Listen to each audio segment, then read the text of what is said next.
Hello and welcome to week 2. I wanted to take the opportunity to reintroduce myself to you, actually having a face with the name, and provide this week's lecture, giving more of an insight from week 1, talking through aspects of week 2, and really getting you set and on track for what you need for the week. So, welcome to week 2. Congratulations on making it through the week.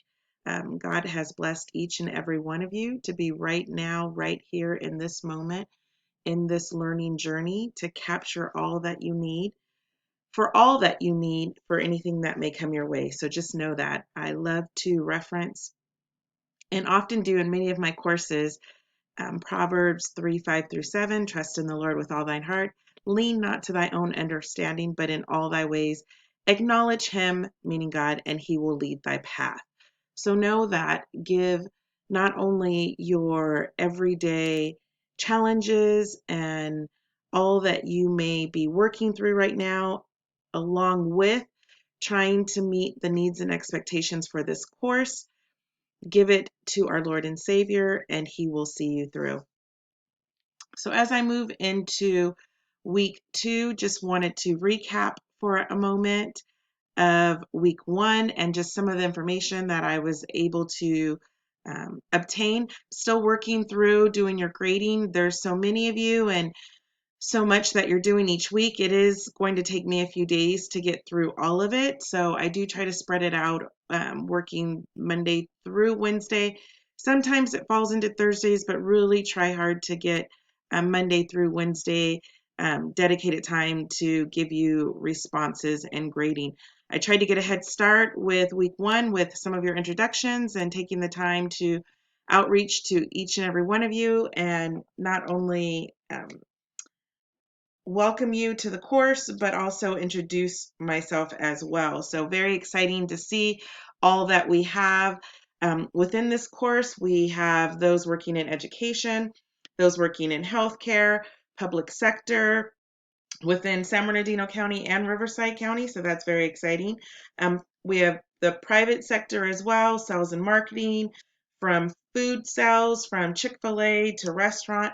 And when you talk about the leadership that we have within this class and knowing that there's leaders at all levels, and so recognizing even our followers as leaders, but really highlighting we have learning officers and human resource coordinators and civil engineers and project managers, program coordinators, educators, general managers, resident directors, risk managers.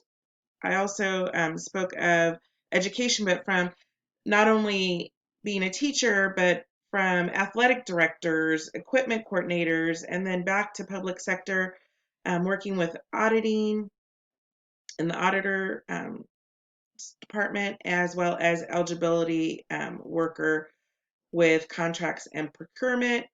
And then we also have some that have leaped into different realms within their life, taking on new careers, and are now coaching and developing others, as well as sales and real estate. So I share that and go through the time to outline each of those roles and positions to first and foremost to say we have so much experience. We have very um, diverse groups of industries that are bringing those leadership practices and organizational cultures forward. So, not only am I here to share and help you to grow in your learning experience over this next 7 weeks, I believe we have now, but wanting you to have the opportunity to learn from each other. So, keep that in mind as you're approaching your discussion boards each week and as you're providing feedback to your peers. It's so very important to make sure that you look at yourself as this growth and development of what we're learning in this course, and being able to apply those in different ways, not only in this class, but your day-to-day functions and tasks and duties and operations that you manage. So very exciting to see. I hope you were happy with the week one watch, listen, and learn, as well as the readings. Really dived in quick, fast, and a hurry in the readings. Chin and Trimble do a wonderful job in talking about diversity and leadership, um, diversity within leadership, and approaching some of those really tough conversations. And now more than ever, we're really tasked with how do we approach not only some of the tough conversations as regarding culture and diversity within organizations, but in our world as a whole. We're coming up to an election within just a few days, and what will that look like for us as a nation, with so many different opinions and thoughts and ideas in regards to what our world needs to bring about the change that is necessary, however you choose to believe that that change needs to be. But I think what was really interesting, and it really spoke a lot to the census so much a decade ago, which will be very interesting to see what that looks like moving forward in this new decade with the census 2020 that has just wrapped up and collected so much current data. Hopefully, that can only make this data and research that was provided in the readings even stronger. But the projections within the textbook speak to 47% more or larger, which would be equivalent to 600 million by 2050. So we're talking about our population being even greater by almost half in what it already is. And so when we really speak to and think of that American dream that is discussed in the chapter readings, it's really quite different than what it might have been based on past history, past research, and past data. And so what was interesting in this initial week of readings is when you look at 57% of our population is younger than 18 and 34% of our population is over 65. That leaves a small margin of those in between, as well as that true reflection in saying that our children are our future. So what are we doing, and how, as leaders working in all these different industries, are we bringing those lessons learned and those experiences and those lived experiences and those discussions, and finding ways to kind of transition the paradigm slightly, and really kind of redirect a worldview that's more conducive to leading very diverse workforces. And so moving away from very standardized ways of seeing things, very narrow minded and biased, and opening up to more worldviews and experiences and cultures and different ways of experiencing things, and approaching it from leadership styles more from a humanistic approach, and really working through conflict and managing that conflict. So organizations don't do well when there's no conflict. They do their best when they are able to manage the conflict, because you want new and different and innovative ideas coming forward. And if you don't have that, then it becomes very difficult to really see a global perspective and broaden your views in different ways that can really truly be an exceptional approach to how an organization manages their culture and the way they do business. And so just want to highlight on one of the important aspects that was included towards the end of the readings, mainly with Chin and Trimble, but really talking about the difference between managing across cultures and what that looks like, and really being upfront. So how does that transition into the workplace? And they spoke of, and there's a section in chapter 3 that talks about cooperation versus competition. And so I think that is an important aspect that is really up to the leader to really make a safe environment where people feel like they can come, and that there's um, leaders across all levels at the table to have those discussions. But it's also very important to make sure to keep that for closer to cooperation, moving away from the competition, is setting boundaries up front with expectations, even within the group. Even if that group has already provided or established norms within that group, still for those specific conversations or sensitive conversations or unsure conversations, to set new expectations for safety and respect within that setting, to allow for greater support and open communication to be heard. And so that just up front sets those boundaries for individuals to know that it's very important that we um, do our part in making sure that we're open and have a willingness to listen. Only then are we able to really understand and have a better awareness to different perspectives. And so moving into week 2, chapter 4 through 6 is your designated reading for this week, and it really just continues to build upon that, more so going into the gender perceptions and what that looks like from minority leaders, and really our self impression of ourselves and how that plays out into the workplace, and really looking at or really setting our standards or trying to live up to a so-called hidden perspective of what that status quo looks like, and really setting and abiding by certain things. So for example, there was always an unspoken rule within public sector when you start getting into more manager type positions and meetings and with executive leadership. And so it is always just understood that you look professional, whether that's suit, whether that is close to professionals, and very conservative type approach. I found as I started moving into that role, and I started more in public sector as caseworker, eligibility worker. I know we have a few of you with those same roles within the class, so I'm very excited to be able to share my experiences with you and also hear your experiences as well. But beginning in that field, it was more customer service driven by helping our customers, helping our clientele, and really being open and listening to what their needs are and being able to provide them.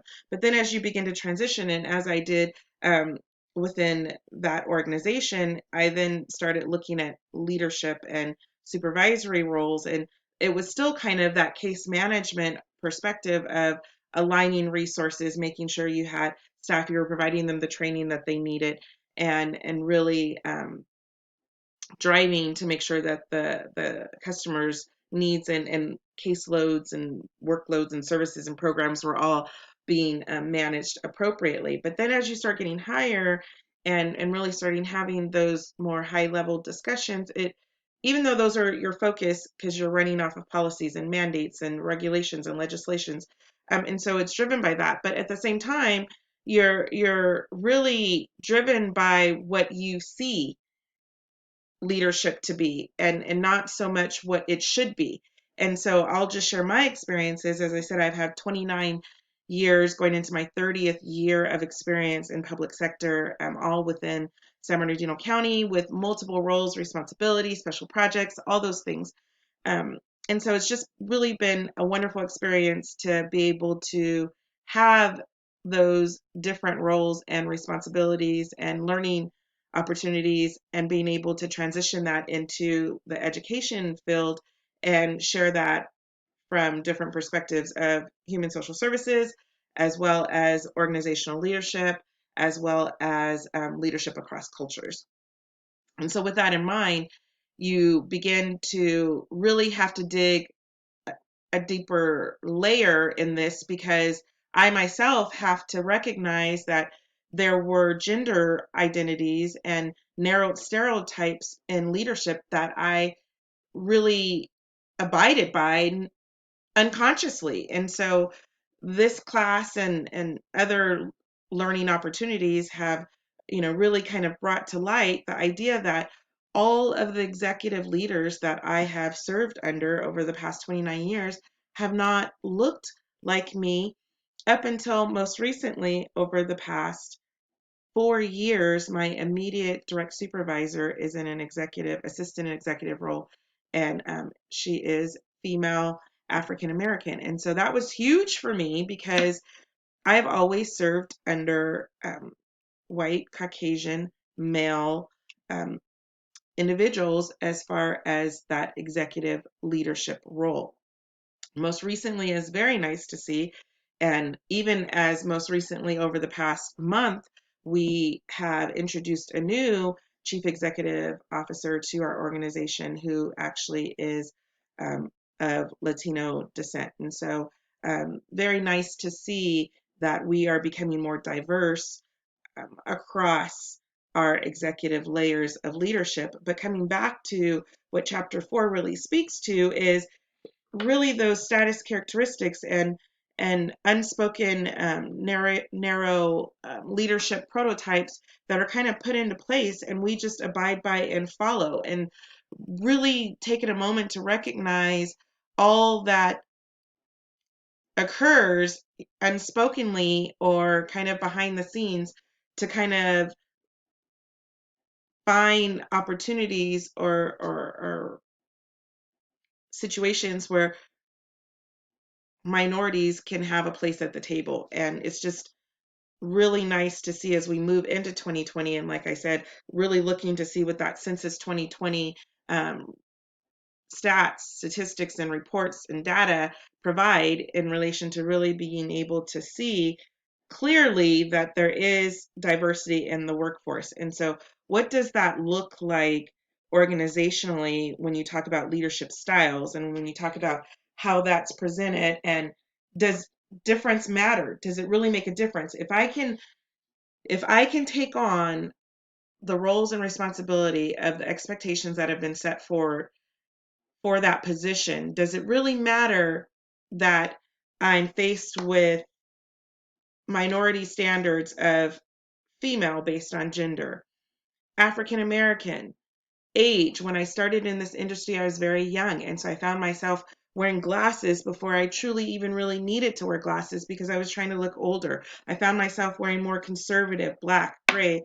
brown, navy type of attire, suits, conservative shoes, lower heels, those type of things to try to make sure that I was appropriate when I had the opportunity to have a seat at the table. And so do those do those hidden rules still hold true? And is that what we really should be looking at, putting our focus into, or should we be looking at embracing and opening more broad opportunities to bring to the table diverse cultures, diverse backgrounds? And I think that's where it is really helpful and beneficial when you use and apply some of the resources that were applied. So when we move into the reading for Malinsky in chapter 2 for this week, you're looking at the global dexterity.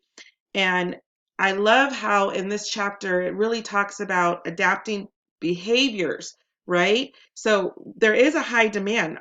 There's cultures with so many differences and diversities that have such great talents and strengths and experiences and circumstances that they could bring to any organization and help in planning and really driving whatever, whether private, public sector, restaurant, food, whatever the case may be. It could drive healthcare.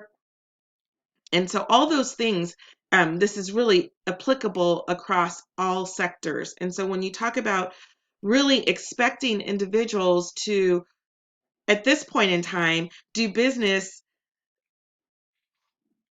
globally, cross multiple cultures throughout the world, I serve on a national American Public Human Services Association. It's a National Staff Development and Training Associate, which is an affiliate of the National Public Human Services Association. And within that, we have individuals that travel from all over the world. And so having the opportunity to interact with those from Europe and different countries and different states, and you see that there's so many different ways and traditions that are played out that are unspoken, and we have so many hidden rules that we often, if we do not kind of venture out or open ourselves up to those opportunities to learn from those diverse backgrounds, we're really sheltered and have a lack of how best to adapt to those circumstances and situations. And so I think this is just a great opportunity of showing how those in leadership adapt to the different cultures that they experience. I am a traveler. I love to travel. And let me tell you, I have taken every opportunity. You will hear my mantra, have ticket, will travel. And so in those experiences, going to Europe, I've done Italy, different aspects, Amalfi Coast, I've done Greece, so many different islands. I did a yacht tour around the different islands of Greece. I've had an opportunity, my sister did a stint where she worked almost 6 months in Spain. And so I went out there and was able to travel all over Spain, and then jumped over to Paris and Versailles, and really had experiences to see culture and history, and experience different foods and different ways of living. And you will find that you will learn so much, and you will have such greater awareness and understanding when you look at cultures, and you not only try to see and observe, but also find ways to adapt and really get a better understanding. And so I love how this chapter really kind of broke down some of those true experiences and what that really looks like at face value, and being willing to have those conversations and discuss how we can better approach those situations of working in such a large and grand scale of diverse individuals, not only within our workforce, but also now kind of venturing out into our families as well. And so using this outline and handout within your readings as opportunities to just kind of see it from a different perspective, and things that we take for granted or don't seem to be a big deal for us can cause high anxiety, can cause great concerns for others, and really could be great challenges, which may cause them to not adapt as well to different ways of living based on some of those oversights that are not taken into consideration. And so I love how this chapter breaks down the 4-step plan. And that 4-step plan is diagnose the new cultural code and what that looks like. Identify your own personal challenges. Where do you have implicit bias? Where do you have judgment that you might not have been aware of, or really kind of taken the time to reflect and self actualization to bring to light what that is, and then how are you going to challenge that and really begin to set and customize your behaviors in a way that you're going to um, move into working habits that are more conducive to openness and listening and learning and observing and testing, and taking yourself out of your comfort zone to be open to someone else's comfort, to gain new understandings. Then and only then are you able to better um, gain more understanding, more insight, move towards a greater organizational culture and model of what the expectation is for your organization, of openness. And so not relying on past and old subjective ways of thinking, but more so thinking not from the it is what it is, and really looking at that authoritative or assertive way of being, and then becoming more what can it be, and how can we work together, learn from each other, respect the different areas that don't bring the same amount of comfort for each other, and then apply those in ways that are conducive to working towards our organizational goals and personal development. And so, like I said, this chapter does a really good job of breaking all of that down and really highlighting where there's low levels of comfort, but then how we can better move that into a more appropriate way of managing it. And then just looking at different cultures and what is where they derive from. And so, how do we expect them to just easily transition into our universal norms um, without really having a clear idea of what those are, because the norms are so different and based on so many different entities with so many different ranges of what individuals value and where those family traditions play out into their personal lives. And so I think another important piece in this is that work-life balance and making sure that you are keeping it simple in the workplace and still being able to be who you are with respect to others and others respecting you, but also balancing it so you still feel comfortable with being able to tailor it in a way that you feel good about yourself, whether you are in a work environment and or whether you are still upholding the values that your family's traditions may have aligned before you. And so won't go into too much more, but just wanting you to really see the value in taking the time to really read through the chapters and then using these additional resources as well for your point of reference. So coming back to your agenda for the week, I know I kind of talked through some of those readings. Hopefully that will help you. Don't want to spend too much time going step by step through each one, being that you are in the master's program. Many of you are in the last few classes of the master's. You know how to read, you know how to comprehend, you know how to write. You wouldn't be in this program if you were not interested in the material, if you were not interested in applying the material that you are learning each and every week. And so I am going to trust and believe that you are doing your readings, and that I hope I am bringing more practical and more real life experiences to those readings by sharing some of my personal experiences and what that truly looks like from that sector of work, and really moving into then so before I jump into the watch, listen, and learn, just wanting to close out on my discussion of the readings. Remember, you have the template that you will use to really provide an outline and response of description and understanding of the theories that were outlined in the readings, um, discussions of how they influenced your thinking and your leadership philosophy, insights. Did the videos, were you able to link any Bible experiences or verses to the information that was shared? So remember to come here and pull the template and provide that to upload that for your text reading response number 2. Now moving into the watch, listen, and learn. There is a plethora of videos here that have wonderful information.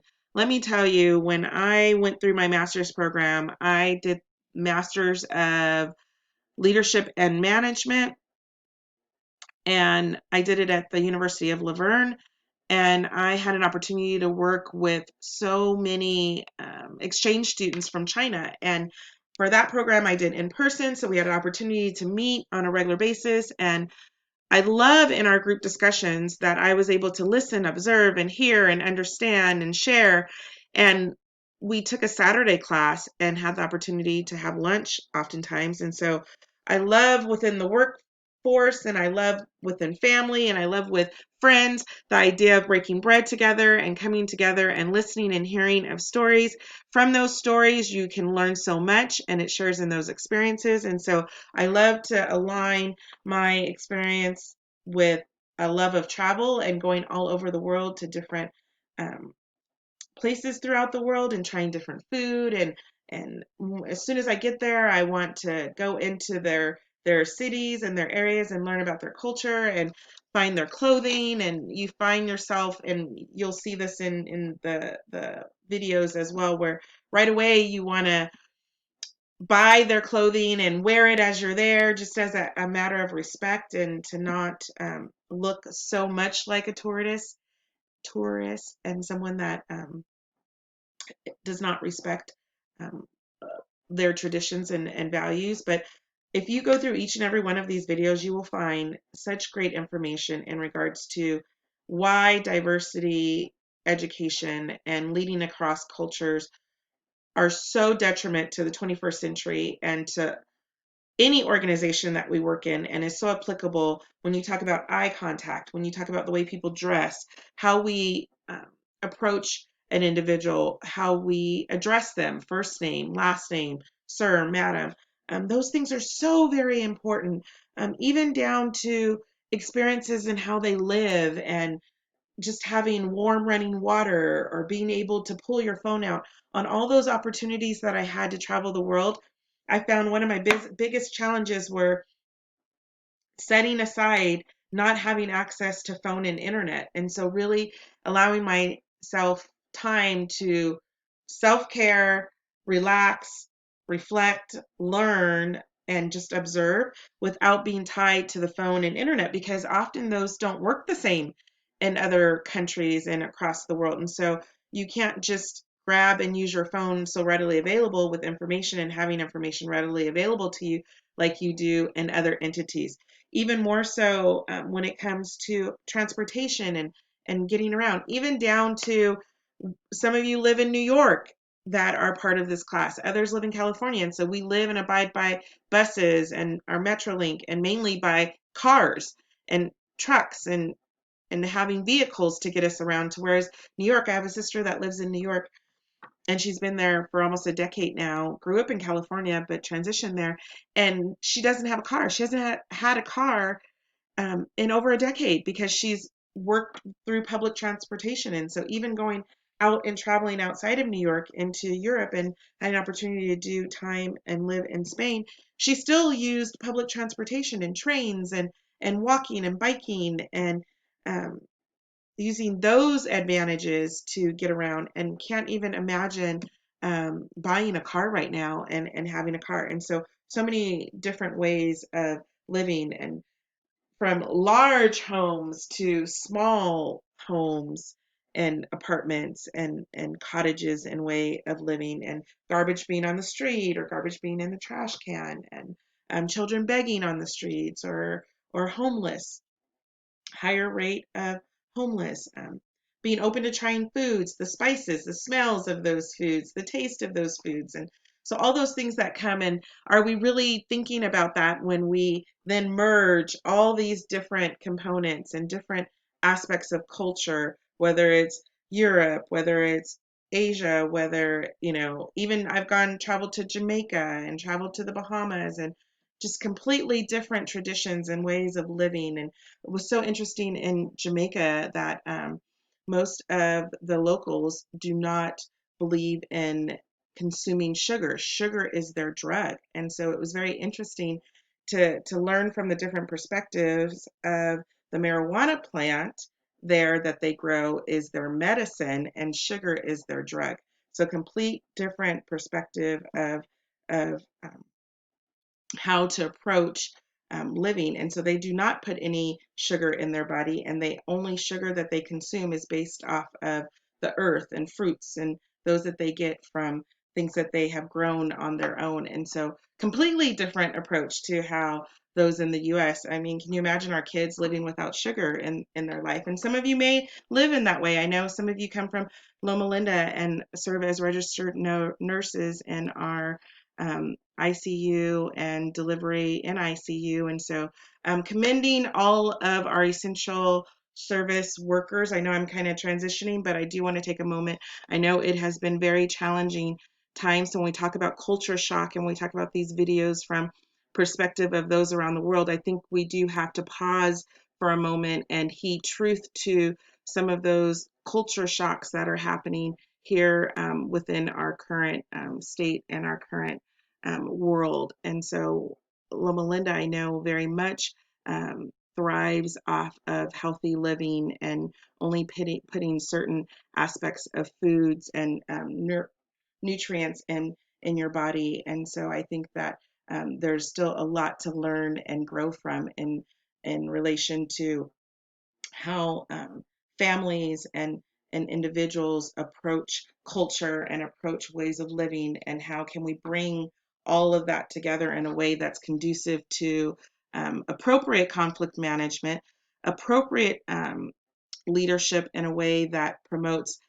diverse ways of thinking and inclusiveness, and then how do we move that forward in making um, organizational decisions and driving those decisions to get everyone on board and at the table in a collaborative effort of growing and learning together. And so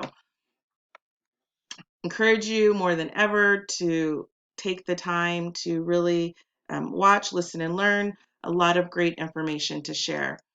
I ask that you do that beforehand and then come to the work that needs to be done for this week. So you have a discussion board. You'll be pulling from the water crisis case study. And so let me get to that here. So you're going to use this case study, just a quick reading, and then you have the discussion questions. Again, you can pull from the core questions, the reflective questions, or the case specific questions for your responses. And so that's what you will use um, to respond to your case study, which is for discussion board week 2. So you will launch it here using the data that I just showed from that case study. You started last week with being introduced to the Leadership Across Cultures case study. So that is a completely different case study. You're going to want to make sure that you scroll down if you already do not have access to the study. It is here within the learning activity for the week. But this case study is a little bit more extensive. It's about 8 pages, provides a lot of great information in regards to IBM and comparative case analysis, understanding corporate diversity. And so really looking at um, diversity and inclusion within the 21st century and those challenges that lie with that, and from a case study perspective, what that looks like. And so had an opportunity to start that in week 1. You're going to finish it in this week, and there's multiple steps that you're going to go through and make sure all are answered. So this is due by day 7. Make sure that you cover 1 through 4. What information about the diversity practices of IBM and Monitor did you discover that surprised you given the size and mission of these 2 companies? Briefly describe the components of the organizational climate and value systems that worked against a comprehensive approach to the diversity for each company. Suggest how strategic thinking about diversity could be used to improve future outcomes for each of these 2 companies. And then based on your learning about diversity and leadership in this course, suggest 3 action steps each company. So really applying all from the videos, from the reading, from the case study, what could be 3 action steps that each company might take into consideration and move forward that could be very beneficial and applicable to them. So hopefully you took time in week 1 to introduce yourself to this and how it needs to be completed for week 2 due on day 7. So here is an example of how to start your assignment for this case study with an introduction. Then you're going to go into the body with giving more of the details to answering your questions and your information, and then closing it out of your conclusions, summaries, and recommendations. And so looking forward to hearing from you in regards to your feedback. And then for each week, as we've discussed before, from week 1, this is your opportunity to share your big ideas. And I love the opportunity to hear from each and every one of you. So please, please, please really give this your time and attention to just share your feedback. It does not go to anyone else, only to me, and gives me the opportunity to share with the others overseeing this program, Dr. Boughton, Dr. G. And so excited to hear from you, making sure that you're reading the assignments and then answering the questions below, no fewer than 100 words each. And so I encourage you, go and grow this week. You are all given such wonderful information, so please don't take it lightly. Please don't take it for granted. Know that it is information that is needed for you right now in this moment at the right time. And so I encourage each and every one of you to have a wonderful week, and I look forward to hearing and working with you again next week. Take care. God's blessings. Until we meet again. Goodbye.